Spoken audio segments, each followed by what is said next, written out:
Welcome to episode number 172 of the Marine Layer podcast. We welcome on our friend Jack McMullen from Just Baseball. We take in the 2024 Mariners season, discuss some potential offseason strategy. We get a perspective on bad ownership from Jack, a former White Sox fans, and we tie in our passions for baseball that led to podcasting as well. Here's your guys' reminder, if you want to stay on top of all of our stuff, make sure you go and download these podcast episodes. If you're listening, leave a 5-star review when you're rating and reviewing the show. It really helps us out. If you're watching on YouTube, hit that subscribe button. That's the best way you can give TJ and I the potential to one day buy the Mariners. You got to hit subscribe. Like the video, drop a comment, and then follow us on social media. We're on Instagram, TikTok, Twitter, and YouTube Shorts at Marine Layer Pod. Let's get it rolling. The pitch from Acevedo. A drive feet to right field. Down the line. The Mariners win this game 2-1. The dream lives. They're going to the playoffs. 1-1 from Jansen. There you go. Left field. We got a tie ball game. Julio. Oh, baby, what a moment. Tie ball game at 7-7. And we welcome you to this episode of the Marine Layer podcast, part of the Just Baseball podcast network, recording Wednesday evening, October 9th. Yes, Wednesday, not Thursday, because this episode is interview only with Jack McMullen. That's a fantastic conversation coming up here in just a little bit. But Lyle, I do have to acknowledge here at the top, our ideal Mariners outcome for this playoffs, as we articulated on our social media channels earlier this week. If you haven't seen it already, go check it out. Our philosophy was essentially, while the Tigers might be fun, it would be a worst-case scenario for the Mariners to have them win the World Series because of the current amount of money they're paying their 26-man roster. Well, right now, they lead the Guardians in the division series 2-1. They won today on Wednesday 3-0. So that's not good for the Mariners. But everything else, in terms of money spent, worked out. The Yankees won. The Mets won. The Dodgers are winning right now. See, most of these series, the winner is okay. Mets, Phillies, whoever wins, it's fine. Dodgers, Padres, whoever wins, it's fine. That's the National League. The American League, yeah, that's where it gets dicier. Look, there is going to be an outcome one way or another where a team that doesn't have great ownership and probably doesn't invest enough in a winning ball club is going to be in the ALCS because either the Guardians or the Tigers have to win that series. So somebody's getting to the ALCS between those two. We can just accept that. But in the other series, yeah, we need the Yankees to win, and we need the Yankees to get to the World Series. So yeah. Can you believe this? That we're out here championing the New York Yankees. Championing. Let me make sure I say that correctly. The New York Yankees. We are. Let's also be very clear that baseball could use a Yankees, Dodgers, or Subway Series, World Series beyond belief. They need it, especially with all the TV stuff. And I personally think it would be the most entertaining product they could put out there. Yeah. I think Bobby Witt's super cool, but I think Aaron Judge and Juan Soto in the World Series is a little bit cooler. Yeah. And while, the Tigers are fun, but who are you tuning in on the Tigers to watch besides Tarek Skubal if he's not pitching? Kerry Carpenter's turned a lot of heads these days, but yes, is he a household name like Judge, Shohei, Soto? No, of course not. Mookie Betts? No. The Guardians have J-Ram. But right. Would still rather watch Judge and Soto. It's a crime that baseball doesn't market that guy better. J-Ram went 40-40 this year. I feel like we don't hear it talked about at all. Yeah, because someone else won 50-50, and 40-40 is not as cool anymore. Right. I'm just saying, Major League Baseball does an awful job of marketing Jose Ramirez. He should be so much more on a superstar platform than he is. Look, I'm a Mariners fan and saying this, like, J-Ram absolutely is a better baseball player at this current time than Julio is, but Julio is marketed way better than Jose Ramirez. Could you think if the Mariners actually tried to swing that trade when J-Ram was holding out? Was it before the 22 season? Yeah. Right? Yeah, they should have done. As we talk about a little bit with Jack, taking a look at the Mariners' third base position, yeah, there's not exactly a whole lot there for the future. J-Ram would be pretty cool right now, and he signed for a very Mariner-friendly deal, by the way, with the Guardians. So, God, that should have happened. Mm-hmm. He was literally not going to get on the bus to opening day. He was not going to get on the bus, and it happened last minute. Jerry Dipoto should have been standing in front of the Cleveland Guardians bus to go to Sky Harbor and fly back to Cleveland, blocking him. Yeah. And who would the Mariners have had to give up prospect-wise in that trade? Because most of the guys that are beloved in this system now weren't here back in 2022. Felnine Celestine wasn't part of the system yet. Colt Emerson wasn't a part of the system yet. Johnny Farmelo wasn't a part of the system yet. It's a lot of other guys that I think I would have been okay trading for Jose Ramirez and then extending him. And the Guardians would have had no leverage anyways, because what are they going to do? Well, they ended up extending him, but yeah. Well, I know, but if they were going to trade him, they knew they could not extend him, and he was going to walk. Mm-hmm. So what leverage do you have? You don't have any. It is still crazy he didn't let himself walk, period, because he could have gotten so much more money than he got. Yeah, he took about half as much as he should have made on the open market. Mm-hmm. Anyway, somebody's going to have to win that Guardians-Tigers series, but the Yankees need to get to the World Series in the American League. They do, because, as I said, the Tigers being in the World Series, as cool a story as it would be for them, is very, very bad, not just for the Mariners, but for the game of baseball. For other owners to sit there and be like, they had a team with one starter get to the World Series? Well, we don't have to pay anybody ever again. They have an $18 million payroll on their playoff roster. Think about it even more. It's not even the totality of the roster. The Mariners see that they're going to have four starters, or I can't do math, 5 starters worth at least $20 million and realize we don't have to pay any of them. Yeah, let's just pick one, keep them around, and run out bullpen games for the rest of time. No, you turn the other 4 into relievers, or long relievers, essentially, do what the Tigers do, and they just have a bunch of bulk guys in their bullpen, and you essentially cut down their value in half. That's called market efficiency. Man, I'd love to hear an open-ended conversation with all those starters that would get turned into relievers by this organization and have their value in free agency just plummet. I'm sure they'd be really, really charismatic, upbeat. They'd be over the moon being turned into relievers. Well, this is when we need the personalities to come out, and we need the players to go on talk shows and publicly request trades. It's like they need to go out there and start acting like Devontae Adams or Aaron Rodgers, or pick your favorite player. It just, yeah. I mean, that would be hilarious, but it just does not happen in baseball. Part of me wishes it should.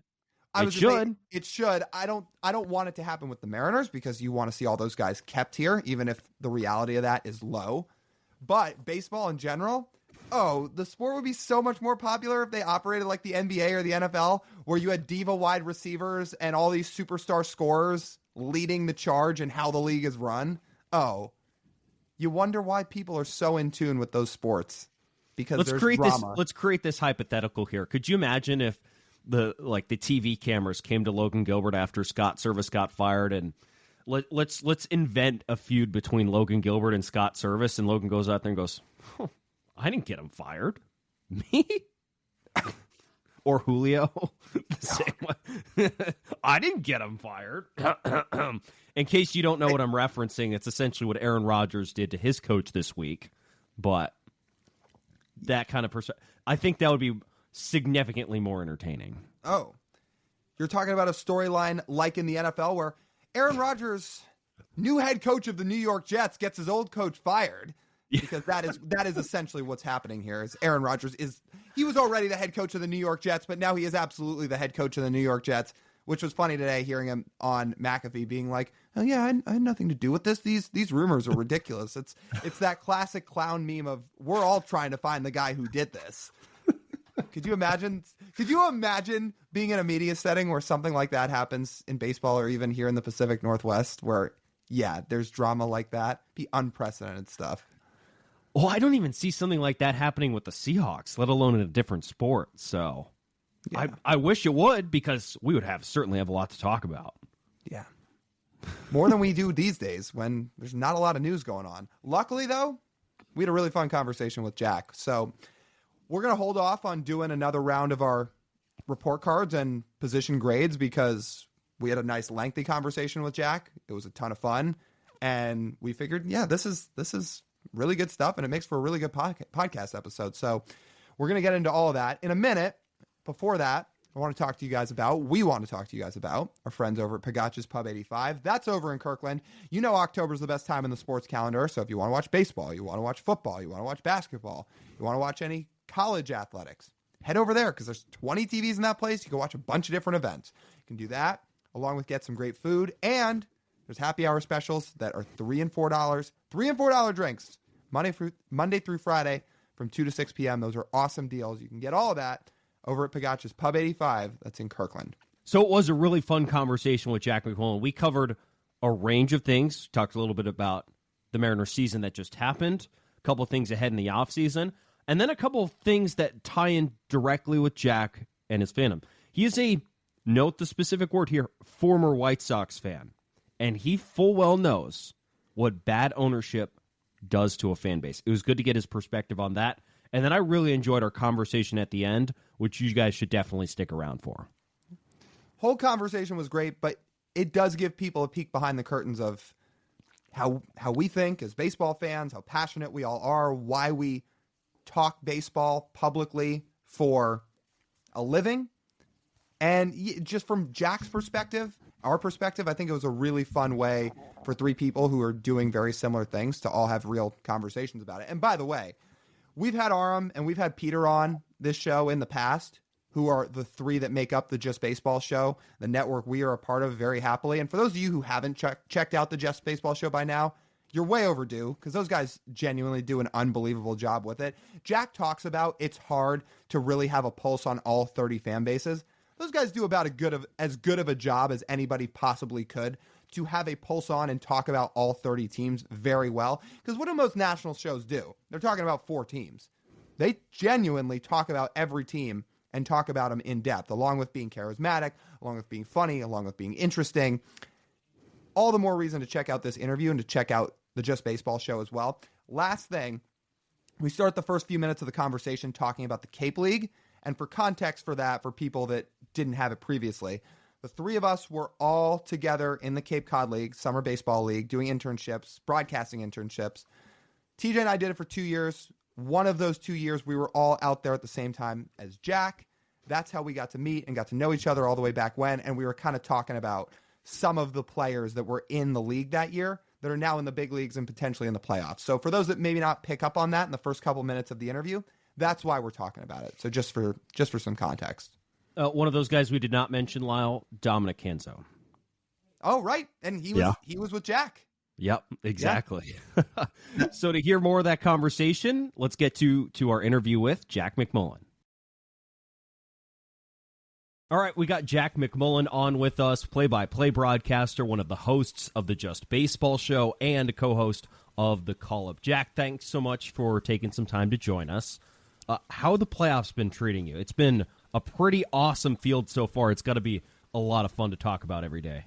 It's really fun to talk about every day. Thank you guys for having me. This is a good 2018 Cape Cod Baseball League meetup here that we're doing right now. I'm thinking about the guys that were out on the Cape in 2018 when we were out there announcing that are still in the postseason right now. Because like the names that jump to my mind are like George Kirby, who is obviously not in the postseason. Sorry to start it on that note. But like a Bobby Miller is not pitching for the Dodgers, and a Reed Detmers is not in it with the Angels. And I'm trying to think about who else. Torkelson is there. Alek Manoah is not pitching in it. But I've got Brewster represented, right? And then TJ, you were YD, and Lyle, I know you were Hyannis with our guy Chris Lucy. Mm-hmm. Yeah. So who else we got? Well, I know no one on YD is in the playoffs right now. I know. I mean, so Pepio's not in the playoffs. He's always the guy that jumps out to me the most from that team because he's probably been the most successful. Actually, you know what? I thought of one other. Maybe you don't even know this, Jack, but for a week, Vinny Pasquantino was in Hyannis, hurt his back, went home. Yep, the Old Dominion. Yeah, Old Dominion, right? He was a Monarch, Vinny P. How about that? He's dealing with another thumb thing now. He's playing with a paper mache hand, but just enough offense for the Kansas City Royals, I guess. But no, it's been fun to kind of keep tabs on all those guys that were out there in 18, and then I wasn't out there in 19 as well, but like I kept tabs because I was really excited, and the Cape was the best summer I've ever had. And like 19, I was calling short season ball, and during the day I was tuning into like Cape Cod Baseball League games because that started the baseball degeneracy, but it was also a fun thing to do, and you got to watch guys that might have been repeat offenders out on the Cape. Yeah, Jack, how does it? Do you remember that classic opening series of the playoffs in 2018? The upset sprung by the Whitecaps. Those gritty caps. I don't really remember it. What I remember is I lived in Yarmouth Port, so like right near YD, and I would go see Pickler's Antics. Scott Pickler, and then my partner Tim Leonard tried the donut burger at YD. My God, is that right? Best thing on earth. The best thing on earth. Which really? one did he get?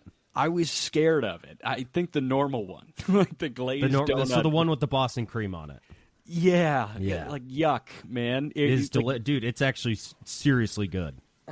I'm out. I'm serious. I'm out.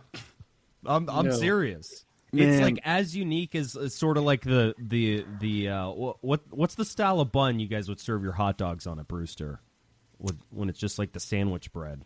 Oh, yeah, I know what you're talking about. To be honest, I ate a lot of PB&Js that summer. Well, you and Lyle that's both. Another thing. You're around ballparks a lot, and like when you're around ballparks as much as I'm sure you guys are as well, the smell of concession food starts to really turn you off of like eating that concession food. I really do not eat much concession food, and I still don't, to be honest. I pack lunches and dinners all the time.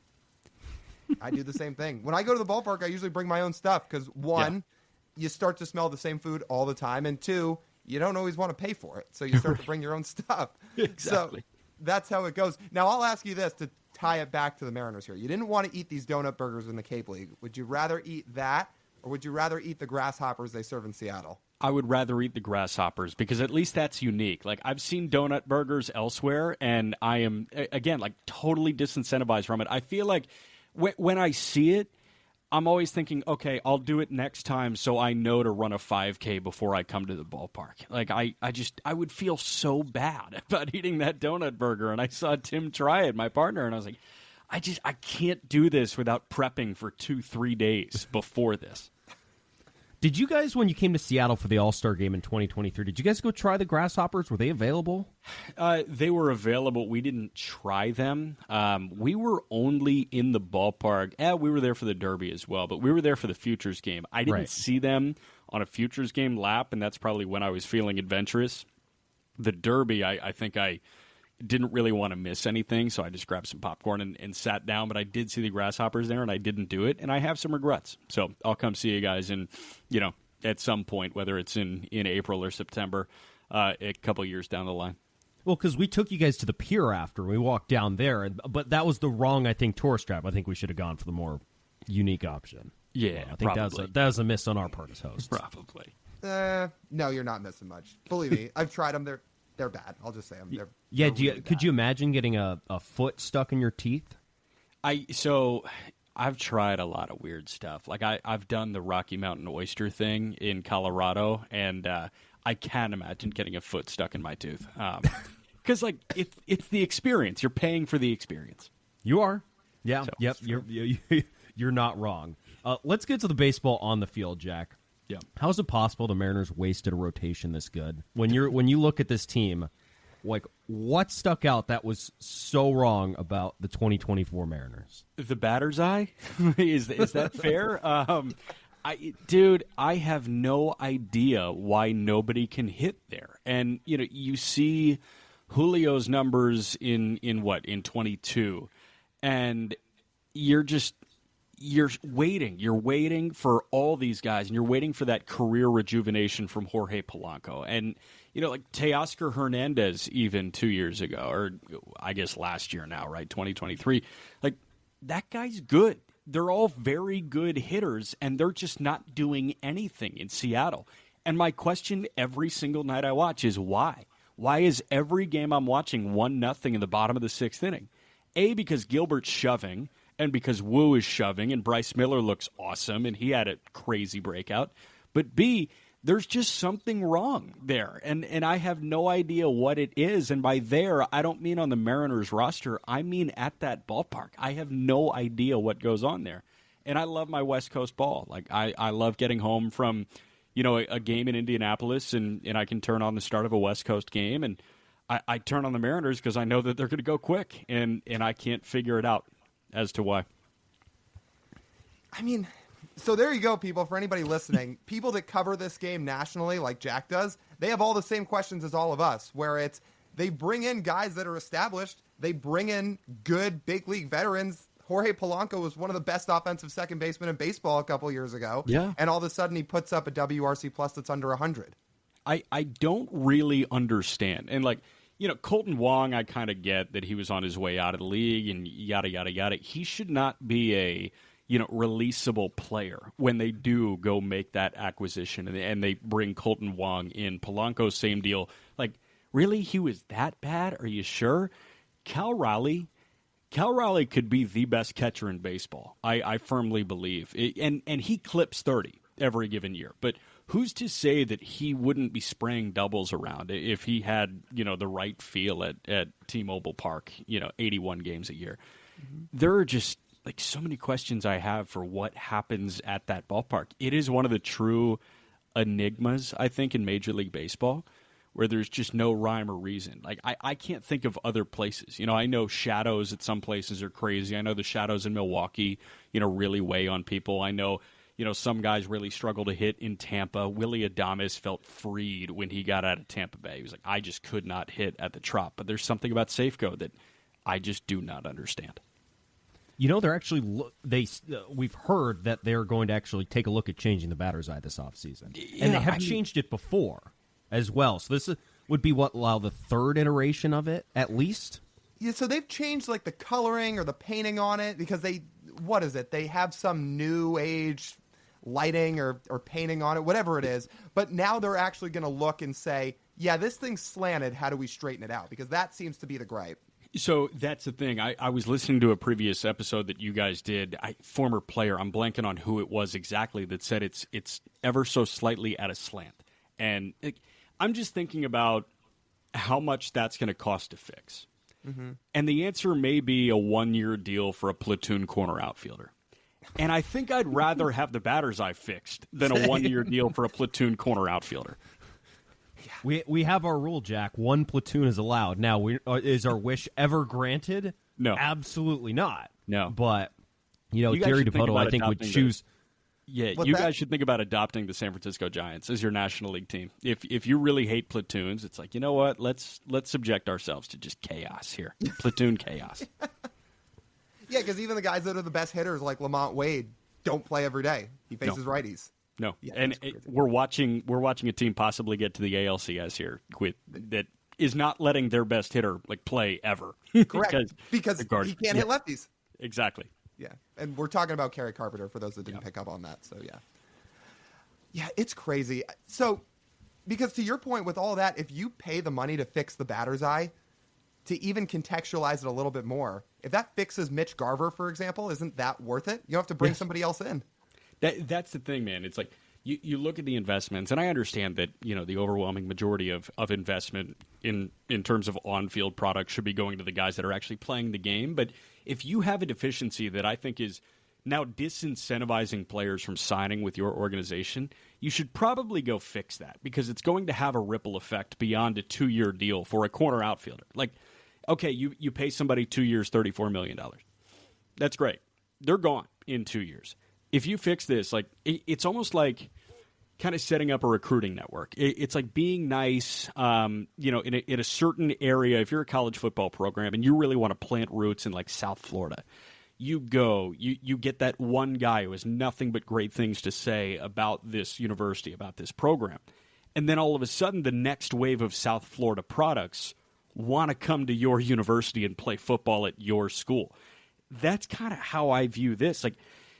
So much was made about, speaking of San Francisco, the neighborhood of San Francisco, right? And how players did not want to go sign there because the league-wide preconceived notion of San Francisco is that it's not a good place to raise your family, it's not a good place to live.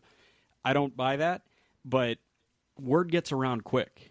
And I guarantee you, every hitter that is hitting the open market is saying, do I really want to go play in Seattle right now? Nobody hits there. So I do think that it's absolutely worth it in terms of, not only the immediate future and like benefiting a Mitch Garver or benefiting a Cal Raleigh, but also down the line, you can get that guy. If you get into a bidding war, this could be something that is a deal breaker for a guy when it comes down to $5-6 million. Hey, I might take a $5 million cut, on a total money basis to go play somewhere where my numbers can be better and I can look forward to that next contract.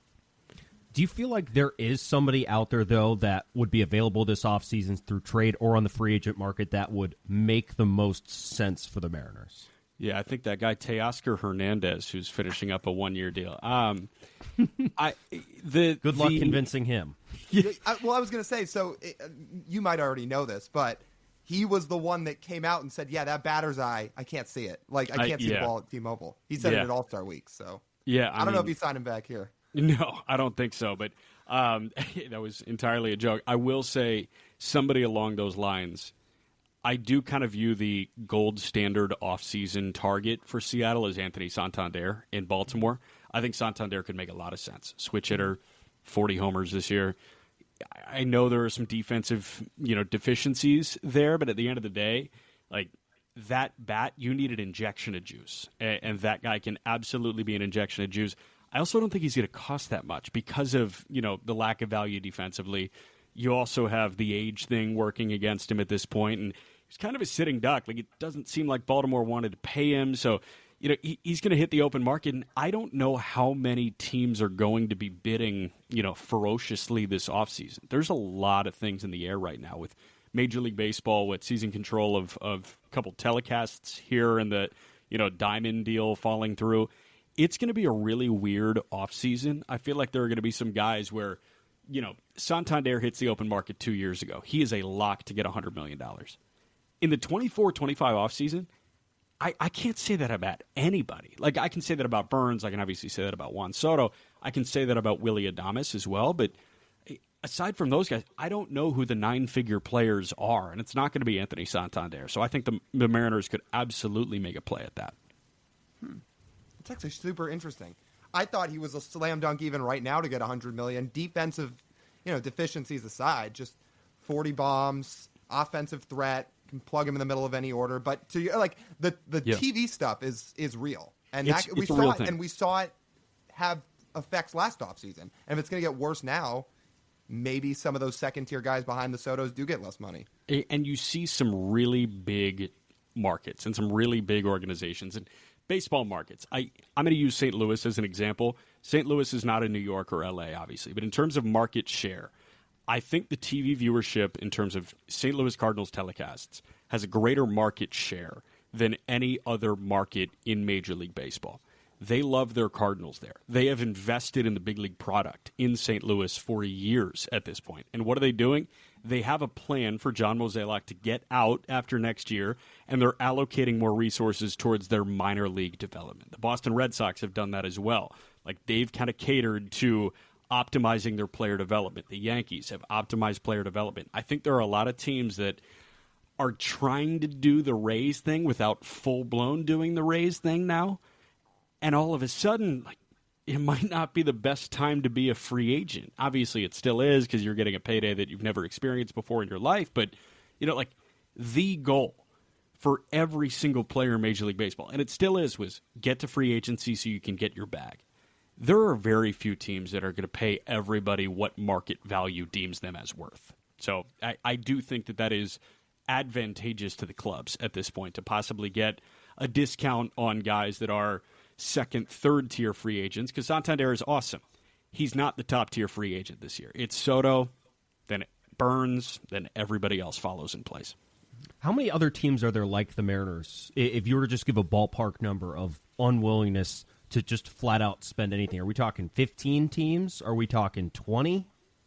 Yeah, would you say the Mariners are flat out against spending anything? Mm-hmm. I mean, yeah, they went on the record in the past couple of weeks saying it's not good strategy to go out there and spend actual money on real players. So I'm going to take that as they're going to increase the payroll by about $15 million max this offseason. Okay. So how many other teams are in that bucket? Fair. My favorite part of that from Lyle was just the very clear. I would say 15's a good guess. I think there are some organizations that are probably like concretely in that bucket. I think the Mariners and the Twins are in identical situations right now, where Minnesota, I think they were one of the teams that will be taken over by Major League Baseball in terms of local telecast. So, the Twins, like, they've expressed interest in cutting. I know last year San Diego expressed interest in cutting. I don't know if they're going to do that. Ha-Seong Kim is on the open market. Like, I don't know if San Diego, if that's in the budget to bring Ha-Seong Kim back. It probably is not.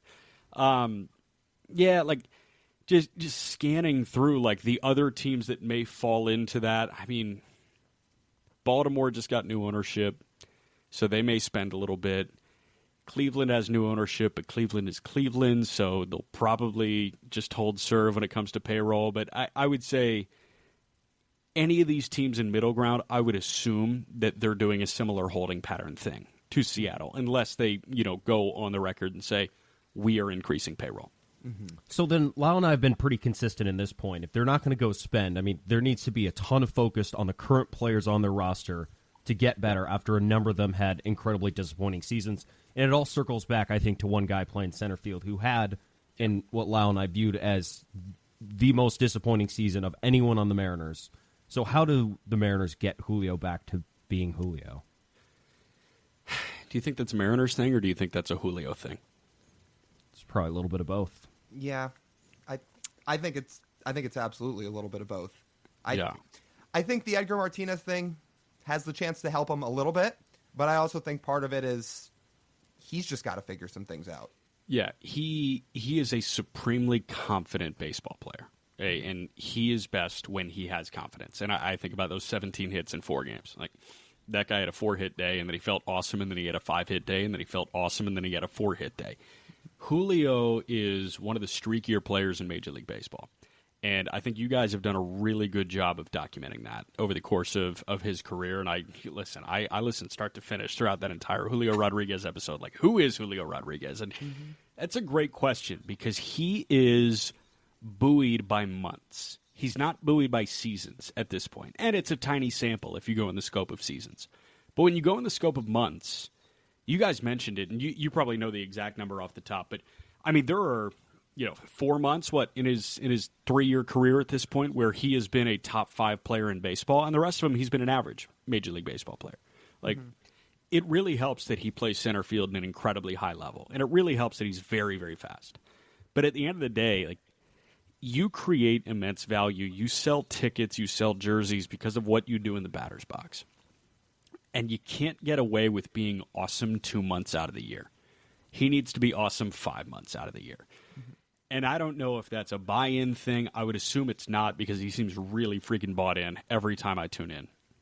But he needs to find something that aids consistency. I have no idea what that is.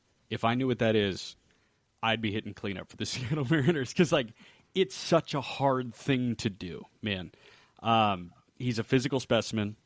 He is going to blossom into an excellent leader. I think that's abundantly clear. Like, his maturity at that young of an age, people forget how young he still is. It feels like the world is his oyster on a baseball field. But if he finds that secret sauce of consistency, I mean, that unlocks that, Julio that everybody dreams of. And I think nationally, like, you hear the name Julio Rodriguez, you think about the 2 months in a given year that are just awesome. Let's see that every month. That'd be great. Yeah, I think that's absolutely true, that he holds a little bit more weight on the national level because he's been marketed so well. Then he probably, not that he doesn't hold good weight in Seattle, but obviously Mariners fans watch him every day and they know how his ups and downs have been. Or people more on a No, I mean, it's living with a roommate, right? Like, you have a roommate. Everything they start to do just kind of pisses you off a little bit. Like, leaving the dishes in the sink for too long, and, like, not taking your laundry out of the dryer for too long. Like, that, I feel like, is the way Seattle is ingesting Julio Rodriguez. And correct me if I'm wrong, but it feels like everybody else is like, oh, this guy's awesome. Like, you better be so thankful to have Julio. And you guys are like, yeah, he's great. He's an amazing building block. I love that he's our franchise cornerstone. But, like, I need a little bit more from you if we're going to achieve that. You nailed it right on the head. So I think that is a part of it, but I think when we're talking about the sort of the blame going on both sides, then you can look at the Mariners' part and sort of perhaps if this is really who Julio is for the rest of his career, and he's going to be inconsistent, especially offensively, then it falls on the Mariners that they misevaluated their roster and have not built it correctly to win enough games. Because if they look into the future and anticipate that Julio Rodriguez is not going to carry the lineup for an entire season, then the lineup needs to be built accordingly. And through the 3 seasons of his career, that hasn't been the case. They have not done that, and hence they've made the playoffs 1 to 3 times in his career, with the offense being a major setback and have major flaws throughout those 3 years. So I think that's where some of that frustration comes in as well. With all of that. But also some of it falls on guys like J.P. Crawford, who had an unreal season in 2023 and then had the worst season of his career in 2024 for essentially no reason, besides the fact he just wasn't as good. A couple injuries, but that didn't hold him that didn't really hamper the offensive production. Then you have spots all over the roster. Third base was bad. We've talked about Jorge Polanco. The only saving grace was Cal. Yeah. That was it. So that's why I think it's really is so important for the Mariners. Let's get one positive comment in here while we're talking about all this negative stuff for the Mariners. If I say the name Cal Raleigh, your reaction to that is what? Pay him. I don't know if the funds are there, but pay him. It's really hard to find a top 5 catcher in baseball. But when we go into next year and everybody wants to do their top 10s, if I see a top 10 catcher list that doesn't have Cal Raleigh in the top 5, like I'm almost, invalidating that. Like he is that good. He is an elite defender.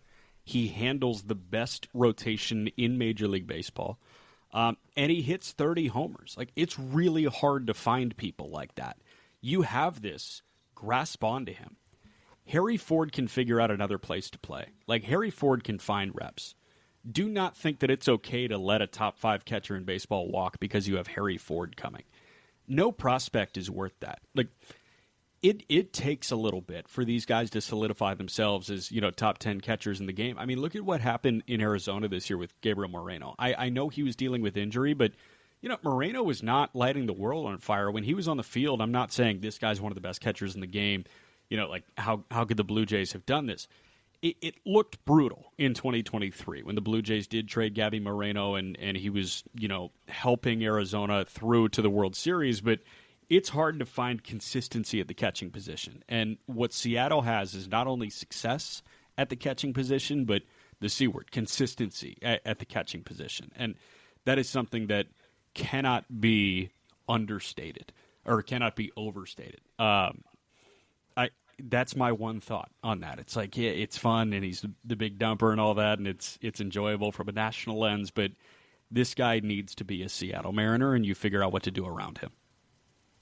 It's funny you say that about the list. Somebody left him off their top 10, period. Not top 5, but top 10 going into this year. And who left Mariners him off the top 10? It was Fox Sports MLB. But there you go. Yeah. People were mad on Mariners Twitter, to say the least. Actually, people still resurface that tweet now. So yeah, it hasn't gotten by people's wayside. The Harry Ford thing, that sparks one more question before I know we change subjects a little bit.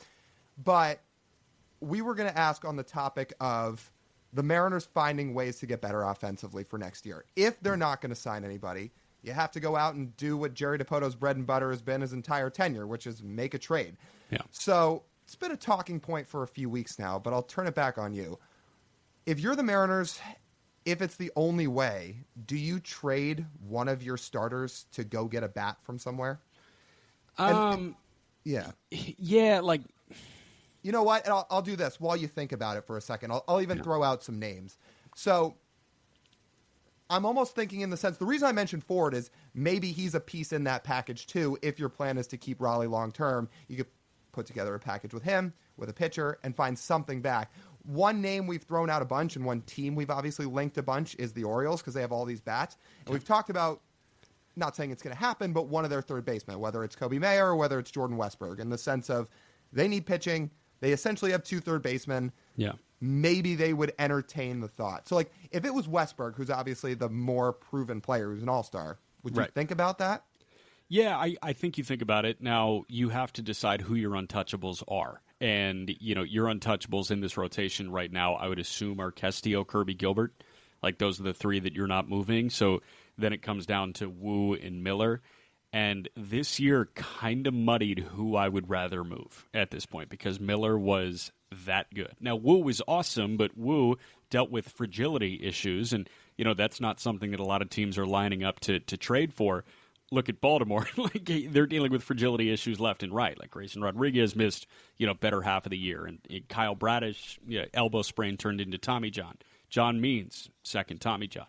There are a lot of hurdles there when it comes to Wu. Now, Miller, I love him. And I just think, like, if I'm Seattle, I have 4 more years of control of this guy that just gave me 160 innings at a just under 3 ERA or just over 3 ERA.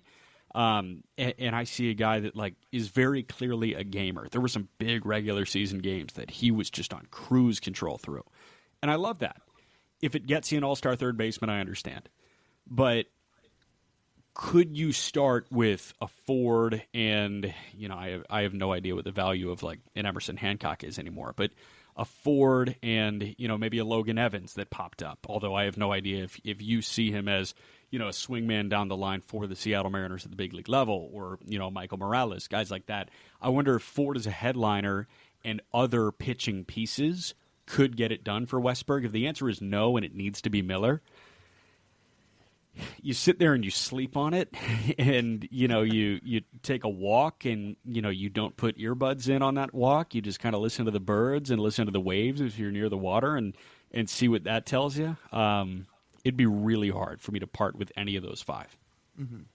Mm-hmm. Yeah, I think you're seeing, like, again, you do this thing every day on a national level. You host a big national baseball podcast, and just like everybody around here, you're saying the same thing, which is, man, I would lose a lot of sleep trading one of those guys away, even if it's for somebody proven with a lot of club control. Like, you've got your backbone of your team, and you're talking about potentially jeopardizing it. Well, and the thing is, like, just remember how quickly starting pitching goes. Like, we're watching the LA Dodgers in an elimination game run out Ryan Brazier to open that game.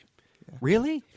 We're there? This was the team that had Glasnow and Yamamoto, and, Ohtani's on the shelf, but, like, Bobby Miller, Gavin Stone, Emmett Sheehan, Walker Buehler coming into this year, and now they're running out Ryan Brazier to open an elimination game. And, like, things go quick. The Mariners were very lucky with the amount of starts that they got from everybody. Like, 4 of those guys were just consistent stalwarts in that rotation. Every single turn through, they were good. The Houston Astros, I want to say it was 2022, they had 7 guys start games for them over the course of that season. 7 or 8 guys start games for them. And one of them was McCullers, who, I don't know if Lance McCullers is like, I have no idea what's going on with that guy. I was going to say, does he still exist? Apparently he's rehabbing and he just keeps aggravating something in his forearm. I have no idea how that works. They paid him a lot of money, so, good for him. He's just kind of hanging out at this point. But, then you see J.P. France get the ball for them, and Arrighetti was brutal when he got the ball for them, before he hit that crazy stretch right after the All-Star break. So, pitching can go very quickly. When you have 5 that are this good, I would certainly caution before moving one of them. Mm-hmm. I think you're right on about that. As we move into this next line of questioning, sorry, I got to clear my throat here. I just want to provide some background to our listeners that you are a self-appointed former White Sox fan. Do I have the title correct? Yes, I am a current Colorado Rockies fan because I appreciate dysfunction, but I grew up a White Sox fan. So, my next question is going to be, when we look at teams that have... Sorry. TJ's so not looking forward to talking about the White Sox and the Padres, or sorry, and the Rockies and whoever else. He's so not looking. I've been a little under the weather this week. Are you guys SpongeBob people? Absolutely. So I think Plankton was trying to say, like, thank you or I love you. He was trying to say something, and he just couldn't get it out. Or, like, They did this as well with Mr. Krabs when he was trying to say free, and he just couldn't get it out, and then he would just shrivel. That's you before asking this question, trying to associate the Mariners and the White Sox.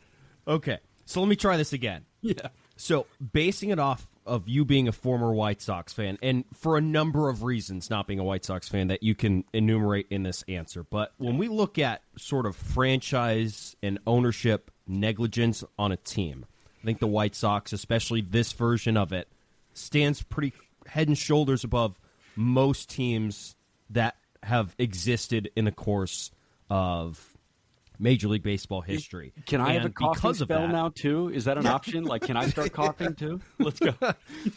and because of that, there are valid reasons why people are no longer fans of the team, hence yourself. Can you just talk from a personal standpoint of some of the ramifications of ownership not properly investing in a product, not properly investing in their fan base, and not putting a good enough product out on the field year over year? Yeah, so I will say, me personally, and I know a lot of people that are not considering themselves White Sox fans anymore because of what has happened in regards to that organization. For me personally, I'm not going to say that it was apples to apples. Like, that is the clear-cut reason why I ditched that White Sox fandom. You guys know it. Working in sports, working in baseball, you tend to gravitate towards the people that you are around a lot and like being around. So I think I just grew out of fandom in general, and it was going to happen whether it was a good organization or not, because I'd much rather tune into a guy that I've gotten to know through calling games as opposed to watching the White Sox, who were around for me when I was a kid, and they gave me some great times. Now, I will say that fandom leaving was probably expedited by shortcomings within that organization with what you're talking about. And it's a real thing. I know a lot of people that have decided to either move their fandom elsewhere or are falling out of baseball fandom entirely, which sucks as people that cover it. You'd much rather have people like baseball as opposed to not like it anymore. But it's a real thing. And ownership, putting a bad organization in a spot for a bad organization to continue to be bad is a very rough place to be. And something that I continue to come back to is bad organizations are bad organizations for a reason. Decision-making is not going to get better because you feel like you know the right decision. You may know the right decision, but at the end of the day, like, again, bad organizations are bad organizations for a reason. You cannot assume that bad organizations are going to make the right decision. So, like, Andrew Benintendi was objectively not that good when he hit the open market. And that organization decided to make him the highest paid player in franchise history. It's really weird when you step back and think about it. And, you know, the rational fan, the informed fan would probably say, why did you do that? But again, like, bad organizations are bad organizations for a reason. You know, they have signed people with some serious character concerns. Like, I'm fully aware of that. They've signed people that are not good for clubhouses, hadn't been in their previous 3 stops, and still brought them in. Those are the things that actually, I think, expedite the process more so than ownership not doing anything. I think I'd much rather my ownership just, like, roll with the draft picks and the IFA guys and watch, like, pretty crappy baseball because this first-round pick didn't work out at the big league level. I'd much rather watch, you know, a team full of Andrew Vaughns and Gavin Sheetses than, like, Andrew Benintendi. Oh, we owe this guy $18 million next year? He's got a -2 F-WAR. Like, I'd much rather complacency than making wrong decision after wrong decision by trying to be kind of aggressive. And I feel like that is what probably separates an organization like the White Sox from an organization like the Mariners. Well, hopefully that provides some perspective for people, because the state of the Mariners fan base is pretty fragile right now, and it has been for a while, but it continues to go down that hill with every season that results in missing the playoffs. And for Mariners fans that know, you know, some of the comments that have come out about ownership saying they don't want to spend this offseason. So hopefully that was, if a glass half full thing exists, for as tough as it's been, like, there's some really bad franchises and ownerships out there, and you kind of outlining the White Sox and how things have gone the last handful of seasons documents that. Yeah, and like that's what I want to make clear. Like they found the right guy in Julio, and they gave him a contract that is going to make Julio a Seattle Mariner. Like I don't know if that's going to backfire. Like if it does and Julio deals with a bunch of injury or he struggles with inconsistency for the entirety of his career, okay, that sucks, but at least they tried and you got a guy that is objectively an awesome person for the city of Seattle to have. And that's a great superstar if he does blossom into that to like exist in Seattle. Everybody wants the Pat Mahomes, Bobby Witt thing. Like that's what every organization wants. You want guys to coexist in the market. Milwaukee essentially has it with Giannis and with Christian Yelich. Like you have that here. And you know, Yelich, that contract is not going quote unquote good because he's been dealing with injury, he just had that back surgery. He looked great, but then, you know, season-ending surgery again. Yelich is the right guy to have in Milwaukee because he's so good for this organization. He is a front-facing guy. He is the face of the Milwaukee Brewers. Is he the best player? Not anymore. This 20-year-old Churio is the best player for Milwaukee. Julio is the best player. Julio is also a good forward-facing representative of the city of Seattle. Bad organizations don't find that guy. Like, they pay somebody a lot of money that's like, that guy's their highest-paid player? Really? Right. Like, he's hitting eighth.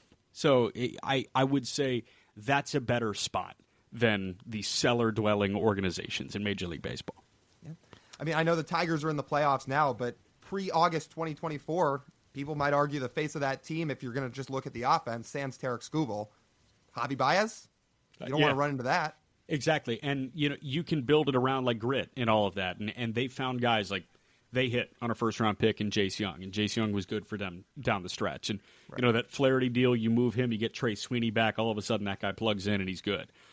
They have charismatic guys in that lineup. Like, you know, even people that you're not thinking of, man, like a Justin Henry Malloy, he's good in that community, man. He's good for the city of Detroit. There are fan favorites there. There's no fan favorite that's currently wearing a White Sox uniform, unfortunately. Like Luis Robert, because he's really good, but it's not like he's there doing community work. Tim Anderson was that guy. Tim Anderson was awesome to have in Chicago. I didn't love that they didn't pick up his club option because it was so cheap. I get that his performance was terrible, and like, hey, hindsight's 20/20. Obviously, you don't pick up the club option. He's a great representative of the Chicago White Sox organization in your market, and now they just don't have that. Right? Does Luis Robert where's his trade value at now after this season? I think it's more than you would expect this offseason because you can go blank slate with him, essentially, and you can pitch the ability thing again. Oh, look what he did in 23. Yeah, he just wasn't healthy in 24. The deadline was very tough because you had, what, at that point, 50 games of, you know, a clip under 200 in terms of a sample to work with, and it's like, why would we trade for that guy? He's been bad this year. I think the offseason, it's far easier to position Luis Robert in the lens of, look what he's done over the course of his career when he's on the field, as opposed to, I don't love what he did in 2024. That feels like a deadline conversation. I think that's fair. I'll be interested to see what happens with him this offseason, that's for sure. He'd be a good Mariner. Yeah, he'd be a good Mariner.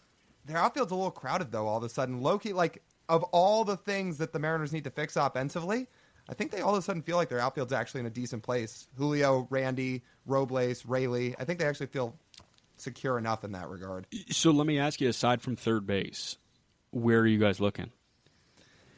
Basically the entire infield sans catcher. I don't think J.P. Crawford's going anywhere because he's still got a couple years left on that extension. He's got, 3 years left on that deal? I think 3. Yeah, 2 or 3. Okay. I want to say he signed a 5-year deal starting in 22.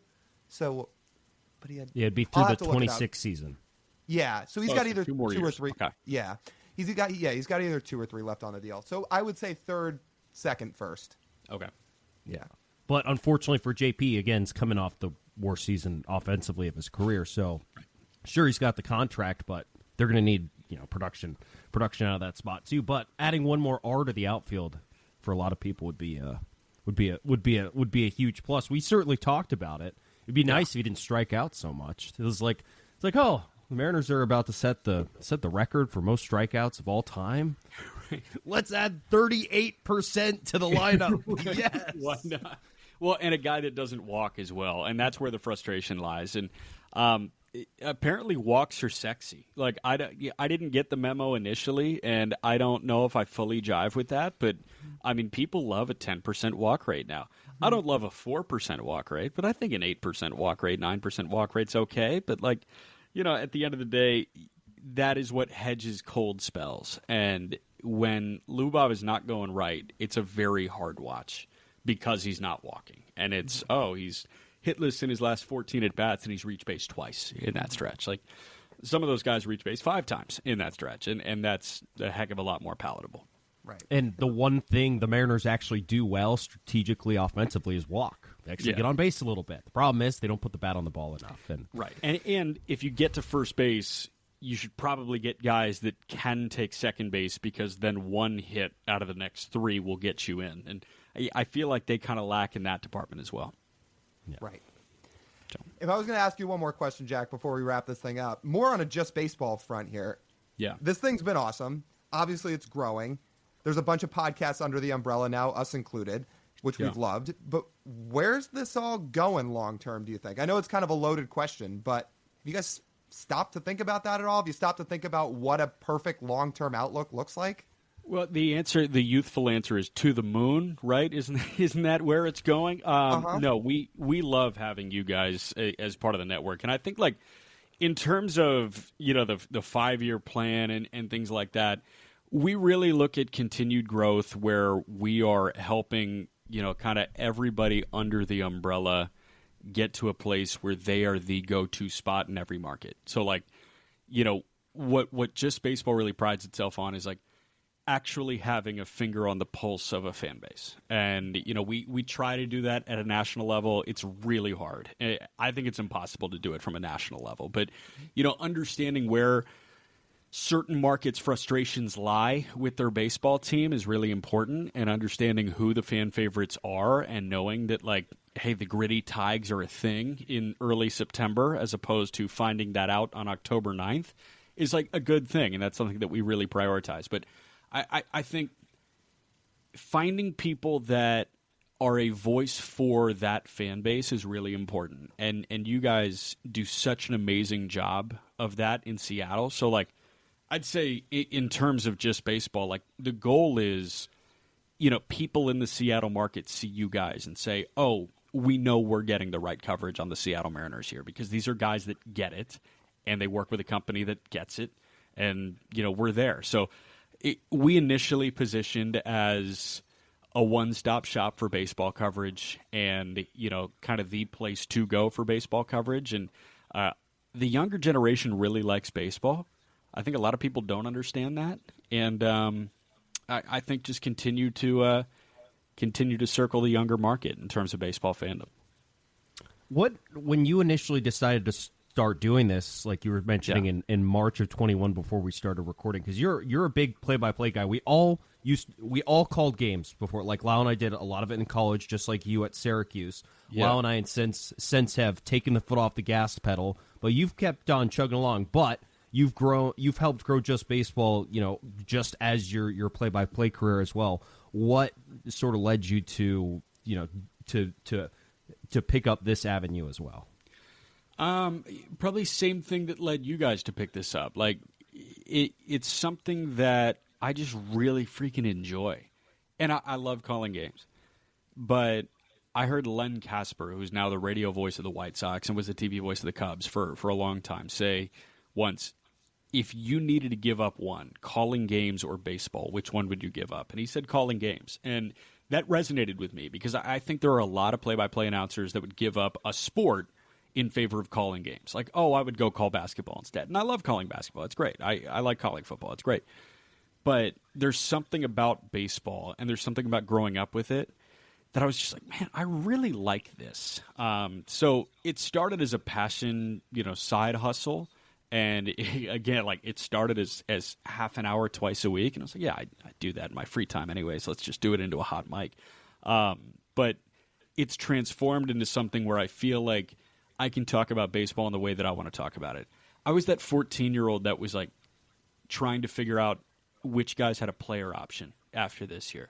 And I was weird in high school. Like, as I'm sure so many other people that are baseball dorks were when, they're sitting here watching and it's like, this guy's making $16 million this year. Like, he's the second highest paid player on the team. And, like he's going to hit free agency. I feel like this would be a good spot for him. I was just fascinated by the minutia at a really young age. And I feel like when calling a game, you're not really allowed to get into the minutia in a way that I think a lot of baseball fans would want that. So it was really just another avenue to talk about more things that interest me within baseball, and just kind of ran with it. So probably the same reason why you guys did, right? I would love to kind of throw that back at you. Why did you guys start doing this? Well, more freedom, really.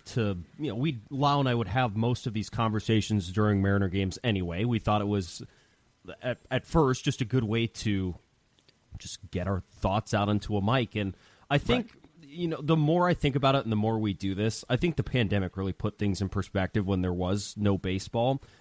As we sit here during the offseason, for us, for Mariner fans, we can sit here and talk Mariners baseball, even despite there being no games happening, because, we control this platform. Like, in the play-by-play sense, if there's not a game going on, you're not working. Exactly. And you have nothing to do.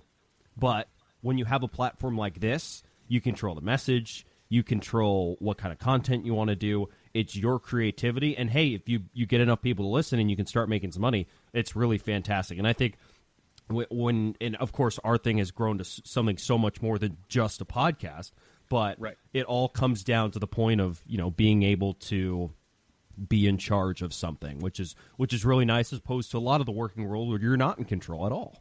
Exactly. Yeah, exactly. I think being able to say you created something on your own was pretty cool. And we talked about starting a podcast forever. We never wanted to be those people that said we were going to start something, you do 2 episodes, and then it goes by the wayside. We always said if we were going to start it, we want to be serious about it. Fair. Okay, so that was also me like 3-4 times during the pandemic. It was like, we should do a podcast, and then we do it twice, and then we run into schedule issues, and then it just kind of fizzles out. But I'm with you. Like, sticking with it to this level is exactly how good podcasts are born. Like, you dive into it, you're incessant about it, and then you find the right audience and you go.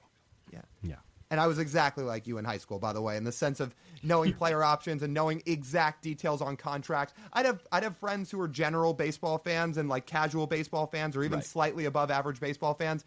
And if they'd ask one of their other friends a question, they'd usually be like, I don't know, go ask Lyle. He'll probably tell you. That's usually how it would go. Exactly. That's the thing. And like, pitch tunneling got big when we were in high school too. And I was the kid that was throwing like, 73, 74 that was like pitch tunneling. I was like, let me really focus on tunneling. Let me make sure that, in terms of repeatability on video is going to look the exact same. And like, dude, there are terms for what I was now. Like, there are phrases for what, you would say to a kid like me in high school, like, touch grass, that's a big one. Just things like that are pretty disparaging. I feel like I would hear a lot if I went to high school right now. But at the end of the day, like, it built towards this. And it's funny. I'm sure you guys have experienced the inflection point where your hobbies went from nerdy to cool. Yeah. Like, that's what working in sports is, which is funny because there's a lot behind the curtain that a lot of people don't know. But that inflection point, like, I was on the L in Chicago, and it was, I was then going into my senior year of college, and somebody was like, man, I'm so jealous about what you do. And I was like, really? Like, you thought I was kind of weird in high school. Let's be honest here. So, pretty funny. It's full circle too, Lyle, when we meet like high school or younger kids at the ballpark who look at us and are like, wow, that's awesome. Yep. But it's like, if they were to go try and do the same thing at school, like, just you really never know. But this is our message to everybody. Doesn't matter what other people think, because you know what? Go check our comments section. There are a lot of people who still to this day don't like what we do. So they'll let us know. Instead of telling us to our face, they'll put it in the comment section as well. It doesn't go away. We just feel like we tolerate it better and be more accepting of ourselves. For sure. So I've been called an idiot often, which I can appreciate. I just prefer creativity when you come at me. My favorite in terms of, like people that didn't listen to what I was saying, was this guy looks like a young Papa John, which I thought was the best. I was like, that's really good. I appreciate that. But in terms of substance, my favorite comment that I've seen is this guy manages to say so many words without saying anything at all. It's like, yeah, I love that. That's good. Keep it coming. Be creative with it. Well, that at least means they're listening. It's not just this is stupid. Exactly. It's like you listen to every word I had to say, and you're like, yeah, this guy gave me nothing. I'm like, oh, okay, cool. Thanks for listening. Yeah. Appreciate But to quickly contextualize what you said, Jack, really well, I think what Len Casper said and now the way you feel is exactly right. If I'm sitting here thinking about would I give up play-by-play or baseball, yeah, it'd be play-by-play. I can't give up baseball. No way. Yeah. There's something so comforting. And listen, ownership doubts aside and Julio Rodriguez consistency aside, all the things that we hyperfixate on over the course of a baseball season because that's what we're supposed to do as people that talk about baseball, all of those things aside, baseball is the best thing in the world because for 6 months out of the year, it's with you every single day. And even when your team has an off day, you can go watch somebody else. You can go watch a division rival. You can go do something else. Football, what are you supposed to do on Tuesday, Wednesday, and Friday if you're an NFL fan? The NBA, there are universal days off. It's not great. And the regular season, those guys don't really care to the level that baseball does. Baseball, you see excellence every single night. Part of the appeal of a Shohei Ohtani is that, not only is he doing crazy things, but he's on the field all the time. The best players play every day for 6 months. That's my favorite thing. And you start in spring training. That's like the mark of the beginning of spring, right? Pitchers and catchers report. You can turn on a game on a Tuesday at 11 a.m., Pacific, and chances are you can see the Seattle Mariners play. That is awesome. And you can do that in March and in February. Or in October, you can watch other teams play really meaningful games. There is just something on the baseball calendar every single day, and that repetition is so comforting for me. That was really well said. That was a fantastic way to end this, Jack. I thought I said nothing. You can hear Jack every single week on the Just Baseball show and on the call-up, and he's been a really good friend to us and really good working with us as part of the Just Baseball network. Jack, thanks so much for taking some time to join us here today. You guys are awesome. Go M's. Really, really enjoyed the conversation with Jack. Hopefully you guys did too. If you guys have not had enough of an endorsement already, here's one more final one. Go check out the Just Baseball show. It really is awesome. They've had Stephen Kwan on. They've had Tanner Bybee on. They used to have Walker Buehler on every week when he was rehabbing last year, and they just do an awesome job. So conversation was a blast. Listening to the Just Baseball show was a blast. Hopefully you guys enjoy and follow through with all of that. So with that, that'll just about wrap up this edition of the Marine Layer podcast. You guys know the drill. You want to listen to the full form podcast, you can do so wherever you get your audio pods. Make sure to download, rate, and review 5 stars. It all helps us out. If you're watching on YouTube, like, comment, and hit that subscribe button. And then follow us on social media across Instagram, TikTok, Twitter, and YouTube Shorts at Marine Layer Pod. That's TJ. I'm Lyle. As always, we thank you guys for tuning in. We'll talk to you soon.